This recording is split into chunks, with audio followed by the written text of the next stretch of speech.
হ্যাঁ মুসলমান, একটা কথা বলি,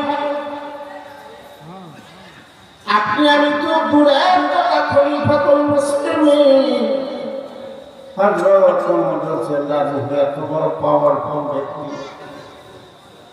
আপনার আমার ব্যবসার ডায়েরি আছে, আপনার আমার হিসেবে ডায়েরি আছে, কিন্তু হযরত ওমরের ডায়েরি ছিল আমলের ডায়েরি নাই। হযরত ওমর রাদিয়াল্লাহু আনহু ফজর নামাজ পড়ে মাগরিবের আগে ডায়েরি খুলে দেখি আমার কোন ওজিফা বাদ দিয়েছে, আমার কোন জিকির বাদ দিয়েছে, আমার কোন ইবাদত বাদ দিয়েছে। যদি কোন ইবাদত বাদ যায় তো কোন জিকির আজকার বাদ যায় তো মাগরিবের পরে তাহাজ্জুদের নামাজে শেষ করে যায়, নামাজের পরে আল্লাহর দরবারে কান্ত। এই মুসলমান, মুসলমানের চোখে কান্না নাই, কান্দি তো পারি না, কান্না তো আসে না, কিন্তু মুসলমানের চোখের পানি যে কত দাম, মুসলমানের চোখের পানি যে কত প্রয়োজনের পানি, এটা আপনি আমি জানি না। আরে হাত শুয়ের সেদ্ধি হাতি প্রবেশ করা কিয়ামত পর্যন্ত সম্ভব নয়। কি বলেন, কথাটা ঠিক না বিক্রি? মুসলমান যদি চোখের পানি ফেলায় ওই মুসলমান জাহান্নাম যাওয়া কোনদিন সম্ভব নয়, ওই মুসলমান জান্নাত যাবে।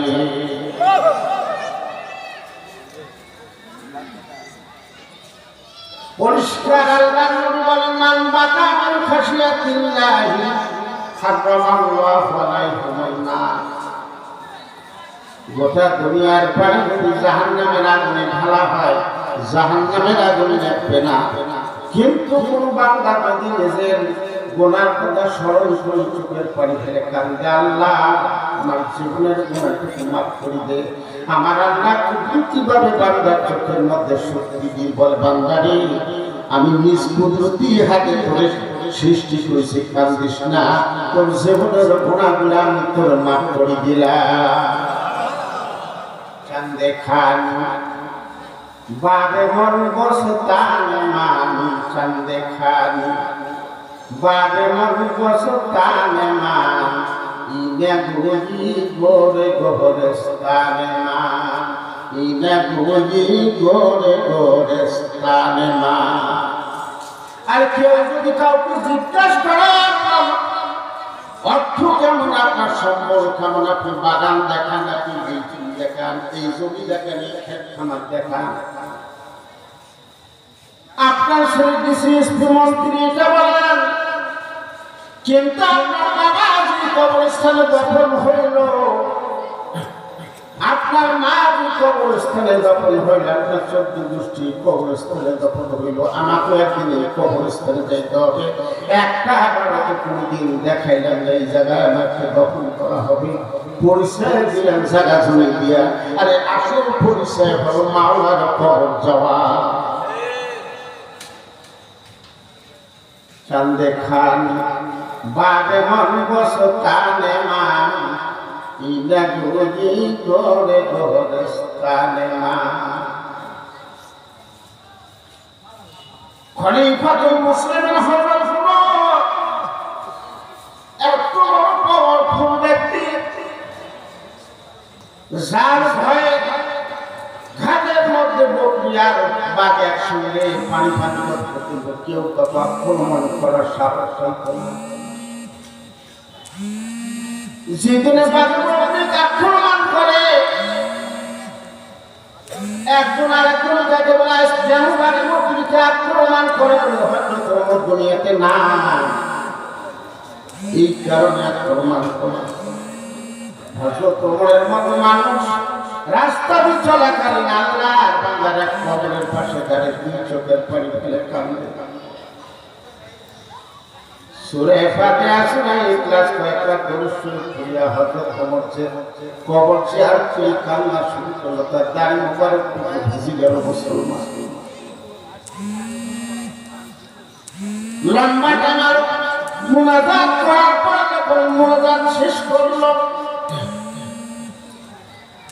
আল্লাহর বান্দা আসি বলে হুজুর আপনি লম্বা টাইম দুনিয়াতে আল্লাহ পাক আপনার জান্নাতের সার্টিফিকেট দিয়েছে, এরপরও আপনি এত কান্না কেন কাঁদেন, কি জন্য কাঁদেন?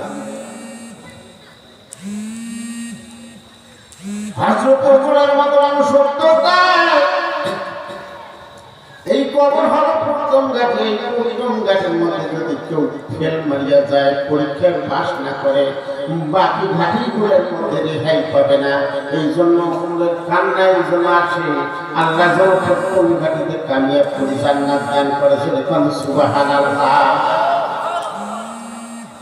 আরে মুসলমান সন্তান হারালে চোখে পানি আছে, জমিতে খেত না হলে চোখে পানি আসে, রাস্তার কুত্তেরা টাকা রিজার্ভ থেকে বাড়ির করে চোখে পানি আসে, বাবা মা মারা গেলে চোখে পানি আসে, গাছে ফল না ধরে চোখে পানি আসে, গরু ছাগল মারা গেলে চোখে পানি আসে।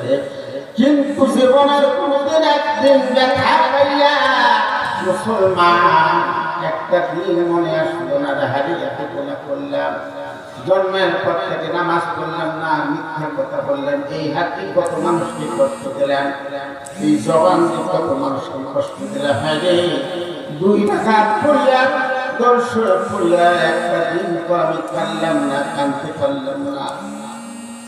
আর মুসলমান হাদিস শরীফের মধ্যে আছে, মুসলমান যখন 2 চোখের পানি ফেলে কাঁদে, হাদিসে কুরসির মধ্যে আছে, আমার আল্লাহ ওই বান্দার প্রতি চোখের পানির ফোঁটা পরিবর্তে উহুদ পরিমাণ পাহাড় সহ তার আমলনামায় লেখা হয়। বলেন সুবহানাল্লাহ। সুবহানাল্লাহ। কিন্তু অনেক সময় গরিব মানুষই বেশি করে, বড় লোক কয় না কেন? তারপর আমরা জমদা নিয়ে বসে থাকি যে যার ভাত কুপন গরিবের উপর কি যাবে, কি কথা ঠিক না বেঠে? আরে সুবহানাল্লাহ, আলহামদুলিল্লাহ, আল্লাহু আকবার, লা ইলাহা ইল্লাল্লাহ, এই জমিনের শ্রেষ্ঠ কালমা, এটা সকাল বিকাল যদি পড়তে পারেন অবশ্যই আল্লাহ নবী বলছে ওই উম্মত জান্নাত। বড় লোক সালাম দিলে কাল্লা মনে হয় সিরিজ আছে, সালামের জবাব কি বলেন, কথা ঠিক না বেঠে?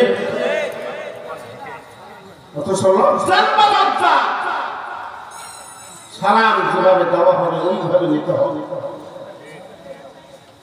কোন আল্লাহর জমিন যদি কোন মানুষ প্রথম সালাম দেওয়া অভ্যাস করে, এই সালামের অভ্যাস প্রথম দেয়, অবশ্যই ওই লোকটা ওই লোকটা আমার জান্নাত।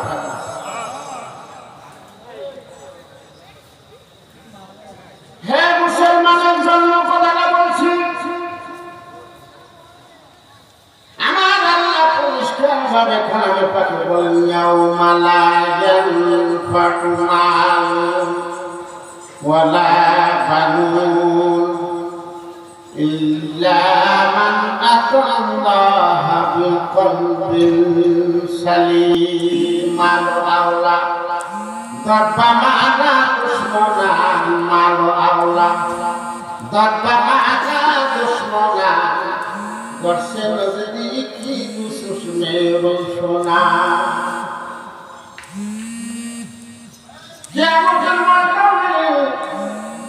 দুনিয়াতে মানুষ 2টা জিনিসকে মহব্বত করে, সবথেকে 2টা জিনিস মহব্বতের জিনিস। কয়টা জিনিস যখন কয়টা? 1 নম্বর হলো সন্তান, 2 নম্বর হলো মাল। সন্তান যদি ইহুদি হয়, সন্তান যদি 1 হাত করে মশায় নামাজ না করে, সন্তান যদি বুড়ো হয়ে যায় বাপ মার কাছে ছাওয়া, সন্তান যদি মৃত্যু হয়ে যায় বাবা মার কাছে ছাওয়া, সন্তানের কোন হইলে পিতা মাতার ঘুম ধরে না, পিতা মাতা বিচলিত হয়ে যায়। আরে বাবা চুরি করবে, ডাকাতি করে যায়, দেখেন ছেলে মেয়েদের জন্য বাবা কিন্তু নিজের জীবনকে বিসর্জন দিয়ে দেয়।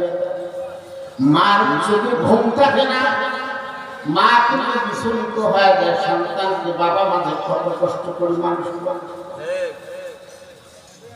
মা যেন বড় লক্ষ্মী সোনা, নীল আকাশের চাঁদ, মা কত মেহনা দেখিলে মেটবে না ব্যবসা।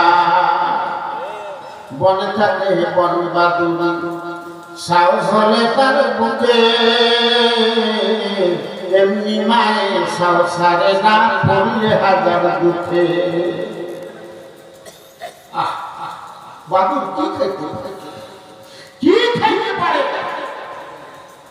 কোরবানির সময় দুইশো গরু কোরবানি দেয়, স্পেশাল মিটিং বানিয়েছে বাদুর। সাথে কিলবিল কিলবিল করে বাচ্চারা কাজ বের হয়, তার কারণ মা